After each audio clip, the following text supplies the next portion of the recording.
সৌদিতে খেজুর পাকার যে নির্দিষ্ট একটা টাইম, এখন এই সময়টা প্রচণ্ড গরমের মধ্যে খেজুরগুলো পেকে যাবে।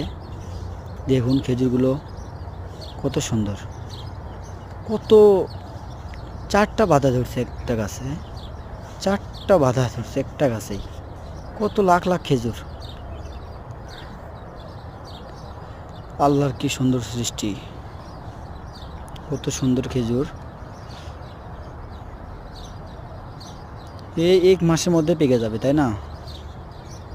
একটা মাসের মধ্যে খেজুরগুলো সব পেকে যাবে। এই যে বাগান, কত সুন্দর বাগান দেখতে পাচ্ছেন, সব গাছে খেজুর, অনেক খেজুর ধরছে এবার। এগুলো আমাদের কোম্পানির গাছ, খেজুরগুলো ধরছে অনেক, ইনশাল্লাহ অনেক ভালো খেজুর ধরছে এবার। অল্প কিছুদিনের মধ্যে এগুলো পেকে যাবে।